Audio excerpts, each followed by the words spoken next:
It's the main thing. For sure. I mean, they're a great team as well. You know, they have a lot of great players and, you know, a great defensive mindset. Just about taking care of the ball, doing the right things, and playing Pacers basketball. There's so many Canadians playing, and it's obviously like a huge dominant thing right now. You guys making a record of 4 in the finals. How does this feel to you? What does it mean to you, and also Canada?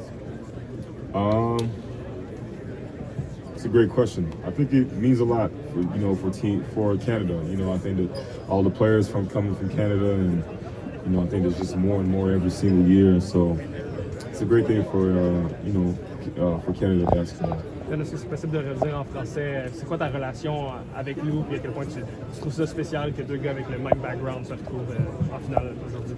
C'est vraiment excitant. C'est quelque chose une opportunité qu'on ne sait pas quand est-ce qu'on va pouvoir revivre cette expérience. Et de pouvoir jouer contre Lugan, c'est un bon ami à moi, ça va être une bonne expérience. Je lui ai dit qu'on ne va pas trop se parler durant les prochaines semaines, mais que le meilleur gagnera. As-tu un peu l'impression que c'était quasiment prédestiné que votre première finale soit l'un contre l'autre?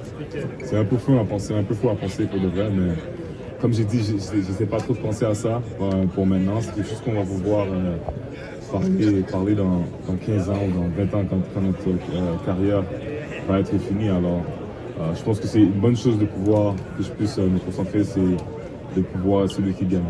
What do you think the most important thing you guys learned from that series was for the University of Wisconsin?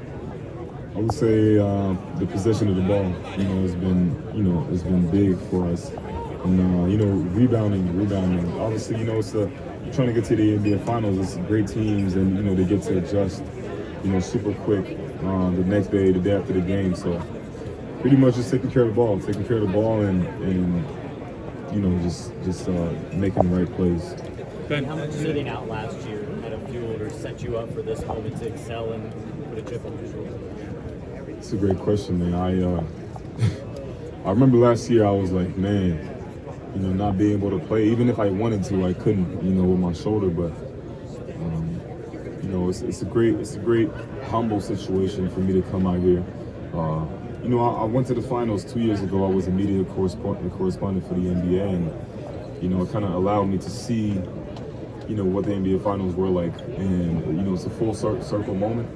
But I'm trying to go out there and be a champion. So, just doing the right things for sure.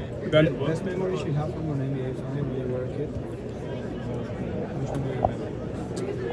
Best NBA final moment? I would probably say LeBron James lifting the trophy. Oh, the Caps against Warriors? Yeah, for sure. Yeah. Ben, what about what is happening around this conversation about the small markets and no big teams, no big stars? What else about that situation? Yeah, to be honest, I could care less. At the end of the day, it's Indiana against OKC in the finals. No one can change that right now.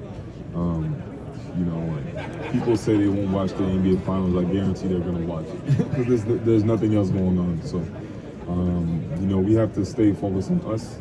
And we have to take care of the history. Do you think it's more time for the projects, for the process than the super teams? The super teams here and maybe pass away?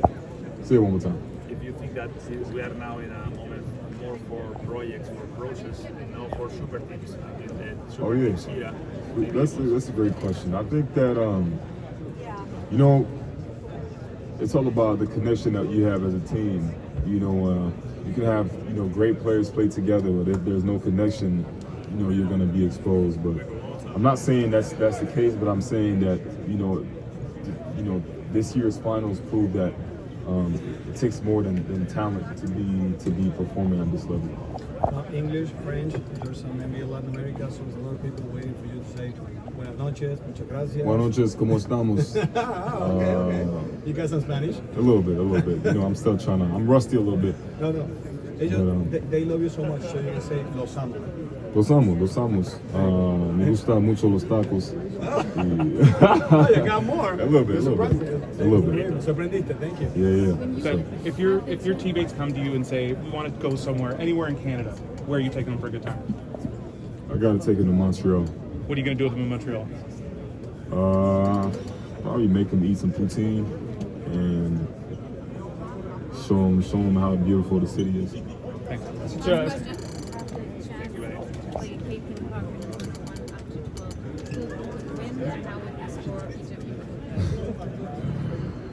That's a great question. I love Caitlin Clark a lot. You know, I heard she's baking. I heard she bakes a lot, so I'm gonna keep that question later on. But for right now, I got. I'm not trying to be in any controversial conversations. You know, I've been through that before, but right now, go Pacers and let's get this thing done. As-tu beaucoup de gens de Montréal qui viennent te voir pendant les finales? Oui, beaucoup.